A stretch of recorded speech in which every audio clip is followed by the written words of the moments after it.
നമസ്കാരം, കർമ്മ ന്യൂസിലേക്ക് സ്വാഗതം. ഗാസയിൽ ഇസ്രായേൽ ഹമാസ് യുദ്ധം അതിരൂക്ഷമായി തന്നെ തുടരുകയാണ്. കഴിഞ്ഞ ദിവസങ്ങളിൽ 10,000-ഓളം ഹമാസിന്റെ ഭീകരവാദികളെ കൊന്നൊടുക്കിയതായി ഇസ്രായേൽ പ്രതിരോധ മന്ത്രി യോ ഗാലന്റ് തന്നെ വ്യക്തമാക്കുന്നു. ഖാൻ യൂനിസിൽ ഹമാസിന്റെ ഭീകര കേന്ദ്രങ്ങൾ പൂർണ്ണമായും തച്ചു തകർത്തു എന്നാണ് ഇസ്രായേൽ പ്രതിരോധ മന്ത്രിയുടെ വിലയിരുത്തൽ. പൂർണ്ണമായും ഹമാസിനെ തുടച്ചു നീക്കാനുള്ള ഓപ്പറേഷൻ തുടരുകയാണെന്നും ഇസ്രായേൽ വ്യക്തമാക്കി. കഴിഞ്ഞ ദിവസങ്ങളിൽ അതിരൂക്ഷമായ ആക്രമണമാണ് ഖാൻ യൂനിസ് അടക്കമുള്ള ഹമാസിന്റെ ശക്തി കേന്ദ്രങ്ങൾ നടത്തിയത്. വടക്കൻ ഗാസയിലും തെക്കൻ ഗാസയിലും ഒരുപോലെ തന്നെ നാശനഷ്ടം വിതയ്ക്കാൻ ഇസ്രായേലി സേനയ്ക്കായിട്ടുണ്ട്. ഹമാസിന്റെ ഭീകര കേന്ദ്രങ്ങൾ, പ്രത്യേകിച്ച് ഹമാസിന്റെ ബങ്കറുകൾ പൂർണ്ണമായും തകർക്കുകയാണ് ഇസ്രായേലി സേന ലക്ഷ്യമിടുന്നത്. ആ ലക്ഷ്യത്തിലേക്ക് അതിവേഗം അടുത്തുകൊണ്ടിരിക്കുകയാണെന്ന് യോ ഗാലന്റ് വ്യക്തമാക്കുകയും ചെയ്തു.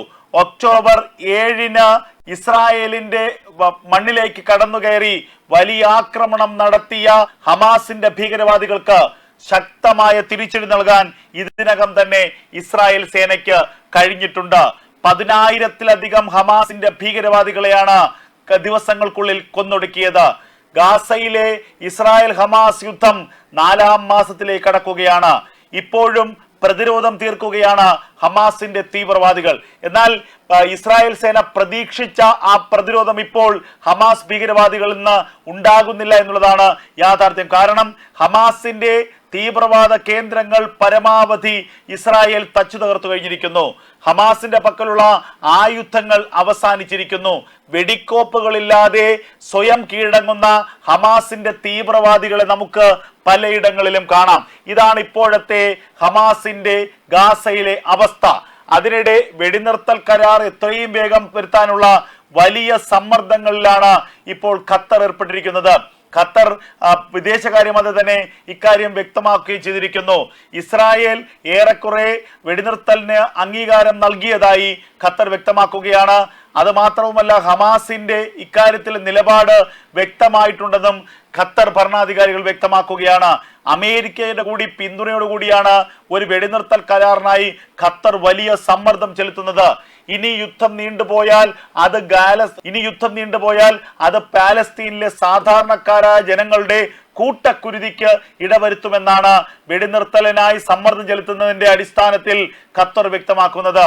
1.5 മാസത്തെ വെടിനിർത്തലാണ് ഇപ്പോൾ ഖത്തറിന്റെ നേതൃത്വത്തിൽ നടക്കുന്ന ചർച്ചകളിൽ ഉരുത്തിരിയുന്നത്. ഇസ്രായേലിൽ നിന്ന് പിടികൂടിയ ഒരു ഇസ്രായേലി ബന്ദിക്ക് പകരം 7 പാലസ്തീനി യുദ്ധ തടവുകാരെ വിട്ടുകൊടുക്കണമെന്നുള്ളതാണ് പ്രാഥമികമായ കരാറിലെ നിബന്ധന. എന്നാൽ ഇതേക്കുറിച്ച് ഇസ്രായേൽ ഇതുവരെ ഔദ്യോഗികമായി പ്രതികരിച്ചിട്ടില്ല. ഇസ്രായേലിൽ നിന്നും ഒക്ടോബർ മാസം 7-ാം തീയതി പിടികൂടിയ ബന്ദികളെ വീണ്ടുകിട്ടാൻ കാലതാമസം നേരിടുന്നതിൽ വലിയ ആഭ്യന്തര പ്രതിഷേധം ഇസ്രായേൽ ഉയരുന്നുണ്ട്. പ്രത്യേകിച്ച് പ്രധാനമന്ത്രി ബെഞ്ചമിൻ നെതന്യാഹുവിനെതിരെയാണ് ഈ ബന്ദികളുടെ ബന്ധുക്കളടക്കമുള്ളവർ പ്രതിഷേധം ഉയർത്തുന്നത്. ഇതിന് രാജ്യത്തെ പ്രതിപക്ഷത്തിന്റെ പിന്തുണയുണ്ട് എന്നുള്ളതാണ് മറ്റൊരു കാര്യം. അതുകൊണ്ട് തന്നെ ആഭ്യന്തര പ്രതിഷേധം ഇസ്രായേലിൽ കനക്കുന്നതോടുകൂടി വലിയ സമ്മർദ്ദത്തിലേക്ക് അടിപ്പെടുകയാണ് ഇസ്രായേൽ പ്രധാനമന്ത്രി ബെഞ്ചമിൻ നെതന്യാഹു.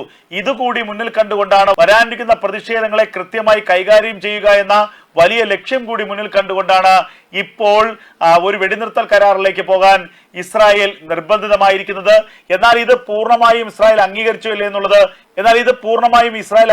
ഇല്ലേ എന്നുള്ള കാര്യം വ്യക്തമായിട്ടില്ല. എന്തായാലും വെടിനിർത്തൽ കരാറിൽ ഇസ്രായേൽ അന്തിമമായി ഒപ്പുവെച്ചിട്ടില്ല എന്നുള്ളതാണ് ലഭിക്കുന്ന ഏറ്റവും പ്രധാന വിവരം. എന്നാൽ വെടിനിർത്തൽ കരാറിലേക്ക് പോകാനുള്ള സാധ്യതകളും തള്ളിക്കളയാനാകില്ല. ഖത്തറിന്റെ കൊണ്ടുപിടിച്ച ശ്രമം ഇക്കാര്യത്തിൽ നടക്കുന്നുണ്ട്. എത്രയും വേഗം ഗാസയിൽ വെടിനിർത്തൽ കൊണ്ടുവരിക, ഇതാണ് ഖത്തർ ആഗ്രഹിക്കുന്നത്. നേരത്തെ ഖത്തറിന്റെ ഈ ആവശ്യത്തെ പൂർണ്ണമായും തള്ളുകയും ഖത്തറിന്റെ നിലപാടിനെ പരിഹസിക്കുകയും ചെയ്തിരുന്നു ഇസ്രായേൽ പ്രധാനമന്ത്രി ബെഞ്ചമിൻ നെതന്യാഹു. ഈ സാഹചര്യത്തിൽ അമേരിക്ക കൃത്യമായി ഇടപെടുകയാണ്. ഏതെങ്കിലും തരത്തിലുള്ള ഒരു വെടിനിർത്തൽ കരാറിന് ആരെങ്കിലും മുൻകൈ എടുത്താൽ അവരെ പരിഹസിച്ച് മാറ്റി നിർത്തേണ്ട കാര്യമില്ലെന്ന് ബെഞ്ചമിൻ നെതന്യാഹു തന്നെ അന്ന് വ്യക്തമാക്കി. അവർക്ക് അവരുടേതായ ഉത്തരവാദിത്തമുണ്ട്.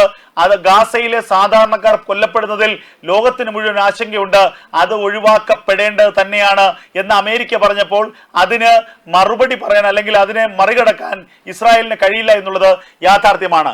ഇപ്പോഴിതാ ഒരു വെടിനിർത്തൽ കരാറിലേക്ക് പോകുമ്പോൾ ഹമാസിന്റെ ഉന്മൂലനം എത്രയും വേഗം സാധ്യമാക്കാനുള്ള പരിശ്രമത്തിലാണ് ഇസ്രായേൽ സേന. നേരത്തെ തന്നെ അമേരിക്ക ഇത്തരത്തിലുള്ള നിർദ്ദേശങ്ങൾ നൽകിയിരുന്നു. അതായത് യുദ്ധം നീണ്ടുപോകാനാകില്ല, പരമാവധി വേഗത്തിൽ യുദ്ധം അവസാനിപ്പിക്കണം. അതായത് ഇസ്രായേലിന്റെ പ്രഖ്യാപിത ലക്ഷ്യമായ ഹമാസിന്റെ ഉന്മൂലനം എത്രയും വേഗം സാധ്യമാകണം.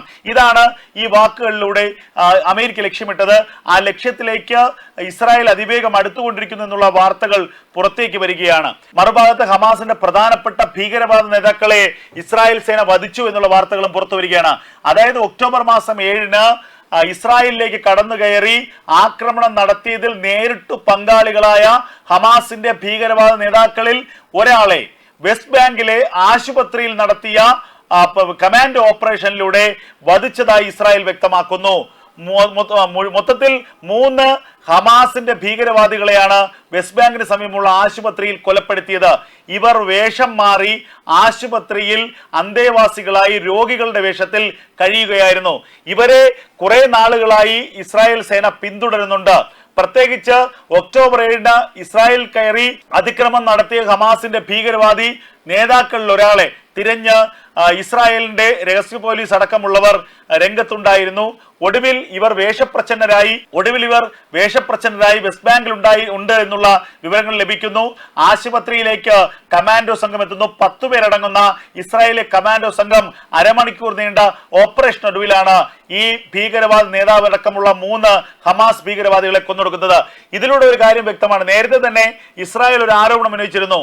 ഭീകരവാദ നേതാക്കളെ, പ്രത്യേകിച്ച് ഹമാസിന്റെ ഭീകരവാദ നേതാക്കളെ പരമാവധി ഒളിപ്പിക്കുന്നത് ആശുപത്രികളിലും പള്ളികളിലും സ്കൂളുകളിലുമാണ്.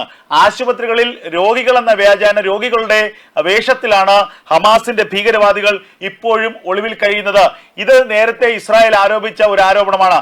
ആ ആരോപണം ശരിയായിരുന്നു എന്ന് തെളിയിക്കുന്ന വിവരങ്ങളും വാർത്തകളുമാണ് ഇസ്രായേലിൽ നിന്ന് പുറത്തു വരുന്നത്. വിവരങ്ങളും വാർത്തകളുമാണ് ഗാസയിൽ നിന്ന് പുറത്തു വരുന്നത്. വെസ്റ്റ് ബാങ്കിലെ ഒരു ആശുപത്രിയിൽ നടത്തിയ കമാൻഡോ ഓപ്പറേഷനിൽ 3 ഭീകരവാദി നേതാക്കളെ, ഹമാസ് ഭീകരവാദികളെ ഇസ്രായേൽ സേന കൊലപ്പെടുത്തിയിരിക്കുന്നു. ഇതിൽ ഒരാൾ നേരത്തെ ഇസ്രായേലിലേക്ക് ഒക്ടോബർ 7-ന് നടത്തിയ ഭീകരാക്രമണത്തിൽ നേരിട്ട് പങ്കെടുത്ത ആളാണെന്നുള്ള ഏറ്റവും സുപ്രധാനമായ വിവരങ്ങളും പുറത്തു വരികയാണ്. എന്തായാലും ചെങ്കടലിൽ ഹൂതികൾക്ക് നേരെ അതിരൂക്ഷമായ ആക്രമണവുമായി അമേരിക്ക രംഗത്തുണ്ട്. അമേരിക്കയ്ക്ക് മുന്നറിയിപ്പ് നൽകിയ യമനെതിരെ തിരിച്ചടിച്ച് അമേരിക്കയും ഇപ്പോൾ ശക്തമായി രംഗത്ത് വന്നിരിക്കുന്നു.